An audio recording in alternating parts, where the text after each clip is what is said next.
When I started creating content in 2013, my first video was about 5 steps to start building your personal brand. I made some sort of a mini course that consisted in 5 videos. I had this idea in mind that I would start telling people about how they can start building their personal brand. However, those videos didn't really get a lot of views. Because back in those days, people who really needed a personal brand were only politicians, celebrities, or maybe very successful CEOs. And now it's 2025. And it looks like everyone is building their personal brand. Probably even your neighbor's dog has an OnlyFans account. And because everyone is building their personal brand, an important question arises. Is it too late to start building a personal brand in 2025? So today I'm going to answer this question, and the answer will be a little bit more complicated than yes, it's too late. No, it's not too late. But we will dive deeper, so you will have a very clear understanding if it's still worth doing or you're too late to the party. By the way, if you're new here, then welcome. My name is Nikita, and on this channel I talk about how experts can build their personal brand and scale revenue through content. Your expertise deserves to be seen.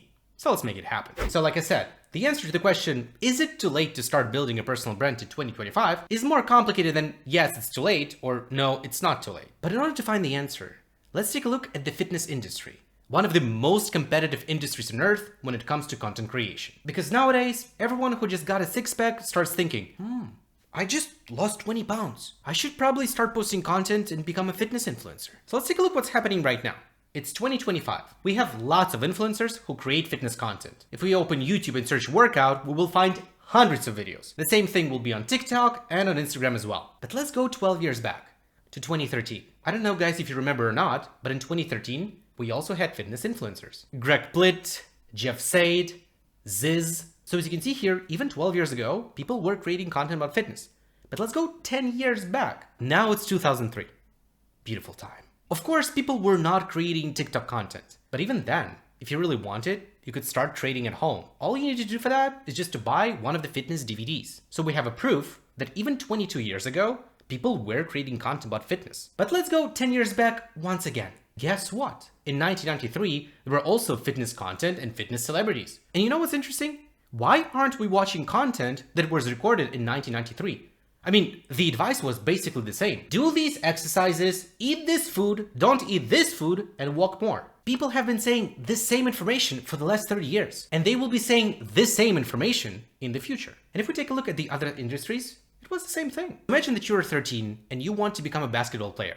Your dream is to play in NBA league, and you start thinking to yourself, is it too late to start playing basketball? I mean, people have been playing basketball for the last 100 years. It's definitely too late. So what I'm trying to say with all of this, that overall, the concept of building a personal brand will never become obsolete. And it will never be too late to start creating content. Because time goes by, people get older, and we need new blood in any industry. So from this perspective, it's never too late. However, if everything I had to say was just a motivational talk like, hey, it's never too late, just go, build your brand, I believe in you, champ, I would not make this video. Yes, you still can succeed, but it's not 2015 anymore. The rules have changed. Let's think about how it was in the past, how it was in 2015. First of all, way less people were using internet to find educational content. People still were watching TV, reading magazines, and attending offline lectures. So if you were creating content about some niche thing, the chances that you would really find your audience were very low. Simply because people were consuming different media. And also, it was way less competition. Which means that you could just pick the topic, start creating content in this broad topic, and start gathering the audience. And now, it's 2025. There are way more players in the market. If we take a look at the niches like fitness, there are thousands of influencers in this niche. And overall, any other popular niche is saturated with creators. But on the other hand, there are also way more people who are searching for high quality information. Almost no people watch TVs anymore.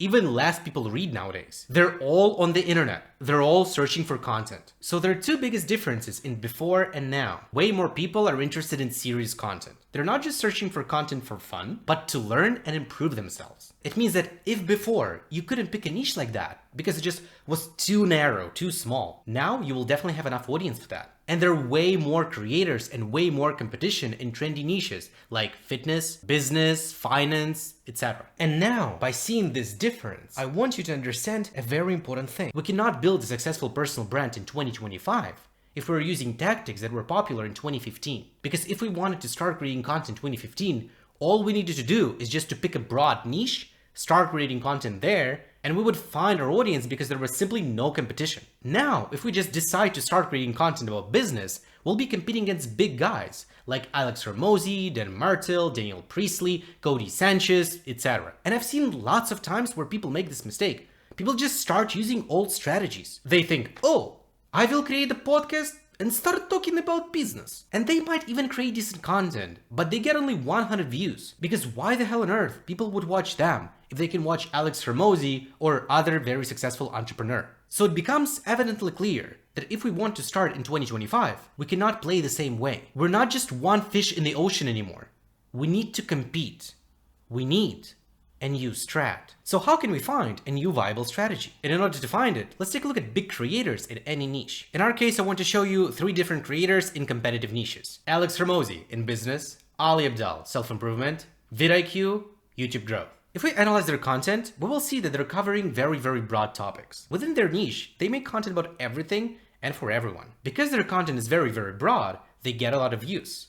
This is their strength. However, this strength is also their biggest weakness. For instance, let's take a look at the Ali Abdaal. He makes content about different stuff, and not all of his audience is interested in this. Some people might be interested in content about productivity, but not about investing. Other people might be interested in content about study tips, but not how to make money. And if we analyze the content of Alex Hormozi, we will see that he talks about business advice in general. His advice is very broad. For online business, for offline business, service-based business, he talks about sales, marketing, mindset, whatever. And from the creator perspective, when you're making videos for a very broad audience, your content lacks depth. You can give a very good advice that will be valuable for one group of people and completely useless to the other, simply because it's not really relevant to them. Or give some sort of a superficial advice that works for everyone. And because the content is very broad, the audience has to think more about how can they apply this concept to their business. And this is your chance. If you want to compete against this guy, and if you want to get some part of his audience, and make sure that they will be prefer watching you instead of him, you can start giving more specific advice to the more specific audience. For instance, instead of talking about business overall, you can start talking about Google Ads. And here's an example of a successful channel who's doing that. Yes, his audience is smaller, but first of all, his target audience is way more specific, and his content is way more valuable to them, because every single time he uploads the video, this video is just for this audience. Or another example can be YouTube. Back in the days, there were channels who were just talking about how to grow a successful YouTube channel. But as a person who has been creating content on YouTube for more than 10 years and who also works as a YouTube coach, I can tell you one thing, that the content on YouTube is very broad and very different from each other. For instance, if you want to create a vlog, you need one set of skills. You need to understand how to pick the camera that is specifically for vlogs, how to pick the microphone that is perfect for vlogging. You need to understand the art of storytelling, and overall how to make an interesting vlog, like this specific format of content. And if you want to make an educational content, the skill set that you need is actually completely different. Yes, of course, there are some things that are the same, but overall you need to understand other things. For instance, you need to understand the andragogy. Andragogy is the science how to teach adults.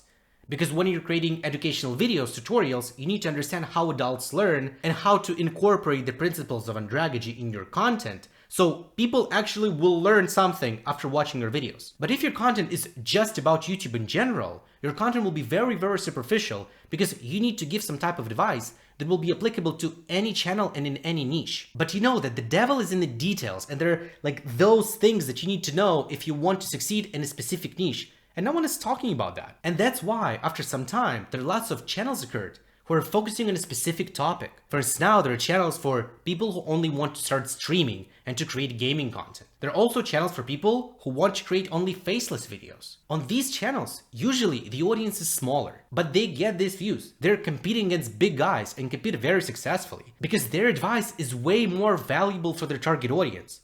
And it's way more valuable in a way that it's just way more applicable. It's not just some broad advice about how YouTube works. It's a specific solution for a specific problem for a specific target audience. So if you want to start building your personal brand in 2025, you're not too late to the party. You still can do it, but you have to act differently. It will be way harder to become another fitness influencer or just have another business podcast, whatever. But if you're more specific, you're sharp. And there's still a lot of room in smaller markets when you can start building your personal brand and become number one. So you can get a very, very serious competitive advantage over other creators by narrowing your focus for a specific topic. Those people would prefer watching your content in your videos because your content is not some generic advice. It's perfect for them and their needs. So in your niche, do a little bit of a research. See where are the smaller markets there that there still has a lot of demand, but they're underserved. And start building your personal brand there. I'll see you at the top. Успех!